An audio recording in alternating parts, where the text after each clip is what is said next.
global markets, relaunching it as Fanatics markets.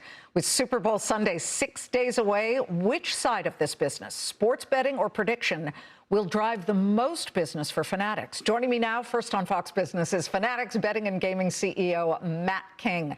Matt, Fanatics markets went live in December. How's the action on your prediction platform looking?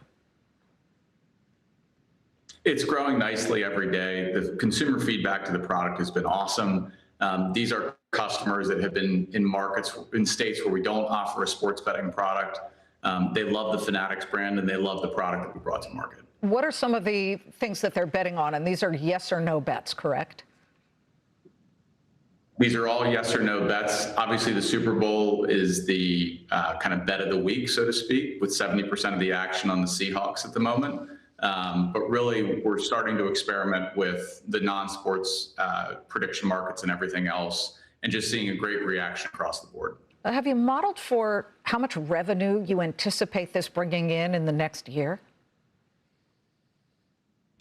We haven't. This is an early stage product for us, so we're just looking to first focus on building a great product, integrated into the Fanatics ecosystem, and really make sure that we're educating customers on what prediction markets are, and the revenue will take care of itself over time. How is your prediction market platform different from, say, Kalshi or Polymarket?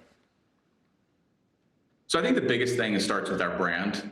When you talk to sports fans or consumers in general, they know and trust the Fanatics brand. So the reason that we got into the prediction market space to begin with was the fact that it was the #1 thing our sports fans wanted to do from Fanatics. They had been hearing about it in the marketplace, but they wanted to do it and try it with a brand that they trust. And Fanatics is a great brand for that. You know, you've blacked out the prediction market piece of your business from the 24 states, I believe, in Washington, D.C., where you operate your sports betting. Is that because you don't want one to cannibalize the other, or is it because the state regulators who have approved this betting, they love it because there's some tax revenue that's been flowing in, but at the same time, you wouldn't have the same type of tax revenue set up for your prediction market, right? So they wouldn't be getting a piece of that. So we operate them in separate states, largely because prediction markets is a very new regulatory framework. And obviously one where some states are raising questions or legal concerns about how it intersects with their existing sports betting laws. And so, as we've always done, we want to be careful and respectful of our regulators and work through these issues with them. And so kind of operating the two products side by side in different states was the right way to do that. And certainly, we are cognizant that right now sports betting as an industry delivers billions of dollars to very good causes in states across the country. And we want to make sure that those revenues are preserved for those states. Well, let's talk about Super Bowl 60. You just said 70% leaning toward the Seahawks here. Tell me what else you're seeing. Are there different types of bets that are rearing their heads? Are you seeing more parlays, larger average bets, props? You generally see declining average bet size year over year, precisely because more people are doing parlays. You have parlays and specifically same game parlays where you can parlay anytime touchdown score markets and other things. Continue to really propel growth in this marketplace because they're really recreational bets that everyone finds to be a ton of fun, particularly on a day like the Super Bowl, where everybody can express their opinion about what they think is going to happen in the game and then track it throughout the game and frankly have the healthy amount of trash talk with their friends about who was right and who wasn't. You've got a Super Bowl commercial coming. I believe it's with a Kardashian family member, Kendall Jenner.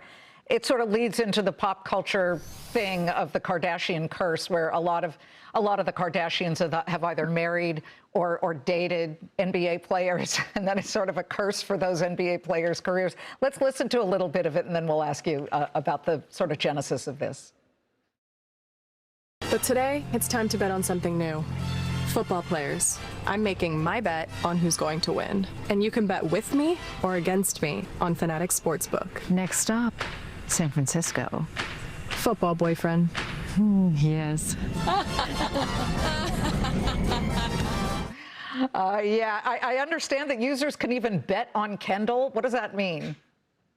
So they can basically bet with Kendall or they can bet against Kendall. So they're really deciding, do they believe in the curse or not? So users are having a lot of fun with it. I would imagine. You know, the NFL says prediction market commercials aren't allowed in the Super Bowl broadcast. They're treating it almost like tobacco. I think that's something I'd like to know more about. Why are they banning prediction market commercials? So I think it's less about the NFL banning prediction market commercials versus the NFL still taking a conservative approach to trying to figure out how prediction markets fit into their broader portfolio of sponsors. If you go back to the days of sports betting, they were also on the conservative end of adoption.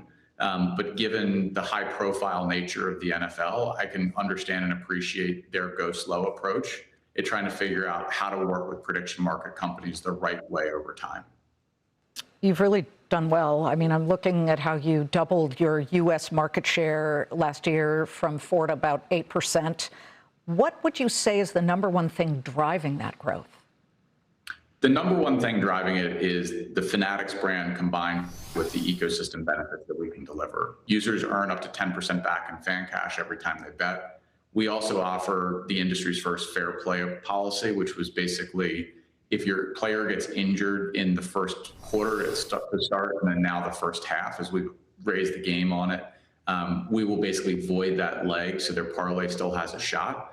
And those two policies combined with a great product are really something that once users try it, they love the Fanatics product above and beyond anything else that's out there. One of the biggest problems, and I've covered this industry for quite some time, has been that users are not loyal. They will jump to whoever has sort of the best prize money offering or the best initial offering.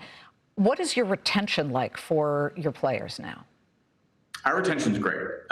It is, we believe, kind of best in the industry relative to the other competitors that are out there.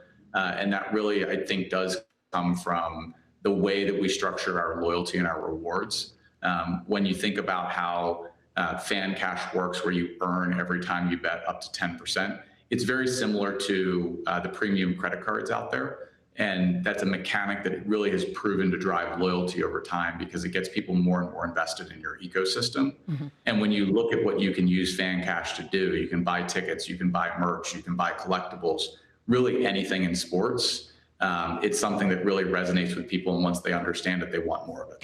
If you have to guess, Matt, before we go, spinning it forward, what do you think is going to be sort of the biggest generator of revenue for you? Is it going to be the Olympics that are coming up? Is it going to be the FIFA World Cup soccer tournament? Is it going to be March Madness? It's a great question. I think March Madness will still be number one of those three. But what I would say is I think the World Cup is really going to surprise everybody to appreciate how many soccer fans there are here in the U.S. Because there's a ton of interest in it already. And I can't wait to see what happens when the World Cup fully comes home. Neither can we, and it's right on Fox. Great to see you, Matt. Thank you very much.